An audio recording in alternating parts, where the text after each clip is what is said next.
എല്ലാം അങ്ങനെയാണ്.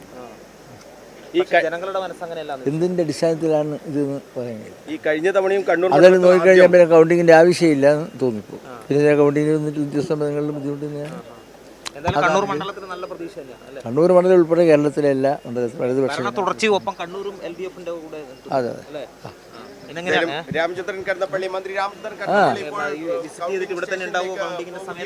ഇല്ല മിസ്റ്റേക്കിന് തുടങ്ങിക്കഴിഞ്ഞാൽ ഒന്നല്ലാതെ പിന്നെ എൻ്റെ ചുമതലപ്പെട്ട ആളുകൾ നിർത്തിയിരുന്നല്ലോ അവര് എല്ലാവരും. അതായത് ഈ കഴിഞ്ഞ തവണ ചെറിയ മാർജിനാണ് കണ്ണൂരുള്ളത്, അതുകൊണ്ട് ഇത്തവണ ഒരു സസ്പെൻസ് കണ്ണൂരുണ്ടെന്നാണ് എല്ലാവരും പ്രതീക്ഷിക്കുന്നത്. അങ്ങനെയൊന്നും വേണ്ട, വിജയിക്കാന്നുള്ളതിനാണ് പ്രാധാന്യം. അത് ഈ മണ്ഡലം ഇടതുപക്ഷ ജനാധിപത്യത്തിൽ പുരി നേടിയെടുത്തതാണ്. ആ പോരാട്ടം നടന്നിട്ടുണ്ട്. അതിൻ്റെ അടിസ്ഥാനത്തിലുള്ള വിജയം ഇടതുപക്ഷ ജനാധിപത്യത്തിൽ ഉണ്ടായിരിക്കും. കണ്ണൂരിലും കേരളത്തിലും LDF-ന്റെ ഭരണം ആവർത്തിക്കപ്പെടും, സംശയമില്ല. ഇന്ത്യയിൽ ജനങ്ങൾ ഉറ്റുനോക്കുകയല്ലേ ആരാണ്. എല്ലാവരും ആഗ്രഹിക്കുന്നു മാറ്റണമെന്ന് ചിന്തിക്കേണ്ട ഒരാവശ്യം ആർക്കും ഇല്ലല്ലോ. പക്ഷെ ഭരണവിരുദ്ധ വികാരം 10 വർഷം ഭരിച്ചതിന്റെ ഏത് ഭരണവിരുദ്ധ വികാരമുണ്ട്? അത് കേന്ദ്രത്തിനെതിരായിട്ടുള്ള വികാരമേ ഉള്ളൂ. കേരളത്തിലെ ഇടതുപക്ഷ ജനാധിപത്യ ഗവൺമെൻറ്റിനെതിരായിട്ടുള്ള ഒരു വികാരവും ഇപ്പം നിലവിലില്ല. ഭരണവിരുദ്ധം ഉണ്ടോയെന്ന് വെച്ചാൽ ഭരണവിരുദ്ധ വികാരമുണ്ട്. അത് കേന്ദ്ര ഗവൺമെൻറ്റിനെതിരായിട്ട്, കേന്ദ്ര സർക്കാരിൻ്റെ ഭരണവിരുദ്ധ വികാരം. കേരളത്തിൽ പിണറായി വിജയൻ നയിക്കുന്ന ഗവൺമെൻറ്റിനെതിരായി ഒരു ജനവിരുദ്ധ വികാരവും ഉണ്ടായിട്ടില്ല. അദ്ദേഹത്തിന് നേതൃത്വത്തിൽ വീണ്ടും കേരളത്തിൽ LDF അധികാരത്തിൽ വരണം തന്നെയാണ് ഉറച്ച് വിശ്വസിക്കുകയും പ്രതീക്ഷിക്കുകയും ചെയ്തു. തീർച്ചയായും സന്തോഷ്.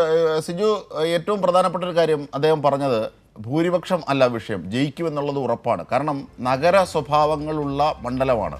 പക്ഷേ ആ മണ്ഡലം ചോർന്നു പോകില്ല, LDF-ന്റെ പക്കൽ നിന്ന് ചോർന്നു പോകില്ല. അദ്ദേഹത്തിന് കൃത്യമായ ജനകീയനാണ് അദ്ദേഹം. അവിടെ അവസാനം പറഞ്ഞൊരു കാര്യമുണ്ട്. അദ്ദേഹം ചോദിച്ച ചോദ്യം നമ്മുടെ സന്തോഷത്തോടെ ചോദിച്ചു, എന്തുകൊണ്ട് LDF മാറണം? ഈ എക്സിറ്റ് പോളുകൾ അടക്കം അല്ലെങ്കിൽ UDF പറയും എന്തുകൊണ്ട് LDF മാറണം? ഒരു ചോദ്യം വരുമല്ലോ, സാധാരണ ഓരോ ജനങ്ങളും ചോദിക്കുമല്ലോ. അതിൽ ചോദ്യം വരും, എന്തുകൊണ്ട് നിങ്ങൾ തുടരേണ്ടതില്ല എന്നൊരു ചോദ്യം വന്നു കഴിഞ്ഞാൽ ഇന്ന കാരണങ്ങൾ കൊണ്ട്. ഇവിടെ ഏത് കാരണത്താലാണ് LDF മാറി, എന്തുകൊണ്ട് ആണ് മാറേണ്ടത്, എന്തുകൊണ്ട് തുടർഭരണം വന്നുകൂടാ എന്ന ചോദ്യത്തിന് നിരവധി ഉത്തരങ്ങളുണ്ട്.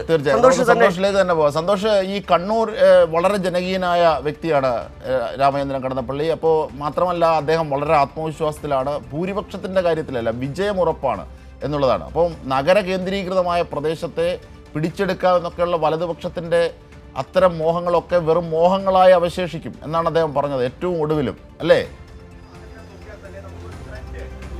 തീർച്ചയായും അത് തന്നെയാണ്. നമുക്ക് കണ്ണൂർ നിയമസഭാ മണ്ഡലം നോക്കുകയാണെങ്കിൽ അതിൻ്റെ ഒരു രാഷ്ട്രീയ ബലാബലത്തിൽ യഥാർത്ഥത്തിൽ അത് UDF-ന് അനുകൂലമായ ഒരു മണ്ഡലമാണ്. പക്ഷേ കഴിഞ്ഞ 2 തെരഞ്ഞെടുപ്പുകളിലും തുടർച്ചയായി രാമചന്ദ്രൻ കടന്നപ്പള്ളി അദ്ദേഹം പറഞ്ഞ പോയിന്റ്, ഞങ്ങൾ പൊരുതി നേടിയ വിജയമാണ് 2 തവണ, ഇത്തവണവും ആ പോരാട്ടം നടത്തിയിട്ടുള്ളത്, അതുകൊണ്ട് വിജയം ആവർത്തിക്കുമെന്നുള്ളത്. അതിന് പല ഘടകങ്ങളുണ്ടായിരുന്നു കണ്ണൂർ മണ്ഡലത്തിൽ. ഒന്ന് ഏറ്റവും പ്രധാനപ്പെട്ടത് രാമചന്ദ്രൻ കടന്നപ്പള്ളി എന്ന് പറയുന്ന രാഷ്ട്രീയ നേതാവത്തിൻ്റെ വളരെ ക്ലിയർ ആയിട്ടുള്ളൊരു, അതായത് വളരെ യാതൊരു തരത്തിലുള്ള അഴിമതിയുടെ കറ പുരളാത്ത, ഇപ്പോഴും ഗാന്ധിസം മുറുകെ പിടിക്കുന്ന വളരെ ലാളിത്യമുള്ള ഒരു നേതാവ്, ജനങ്ങളോട് വളരെ അനുഭാവപൂർവ്വം ഇടപെടുന്ന ഒരു നേതാവ്. അത്തരത്തിൽ ഒരുപാട് അനുകൂല ഘടകങ്ങൾ നേതാവിനുണ്ട്. അത് തന്നെയാണ് UDF-ന്റെ തീർച്ചയായും അത് കഴിഞ്ഞ 2 തവണ ഈ പറയുന്ന ഈ രാമചന്ദ്രൻ കടന്നപ്പള്ളിയുടെ വ്യക്തിപ്രഭാവം, ഒപ്പം തന്നെ ഇടതുപക്ഷ സർക്കാരിൻ്റെ ഭരണ നേട്ടങ്ങളും എല്ലാം അനുകൂലമായി വന്നിട്ടുണ്ട്. ഇത്തവണ കണ്ണൂർ മണ്ഡലത്തിൽ ഈ വലിയ മത്സരം നടക്കുന്നുണ്ട് എന്ന് പറയുമെങ്കിൽ പോലും അവിടെ സുധാകരൻ്റെ ഒരു ഫാക്ടർ തീർച്ചയായിട്ടും വർക്ക് ചെയ്തിട്ടുണ്ട് എന്നുള്ളത് തന്നെയാണ് മനസ്സിലാക്കുന്നത്.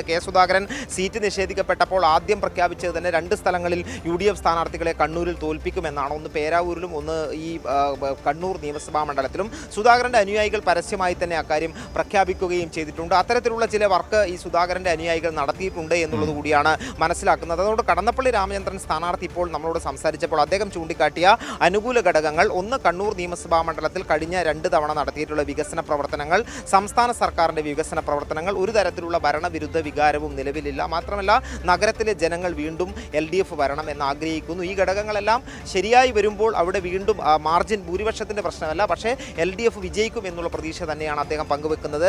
ഏതായാലും നമുക്കറിയാം കണ്ണൂരിലെ ഒരു വളരെ ആകാംക്ഷയോട് നോക്കുന്ന ഒരു മണ്ഡലം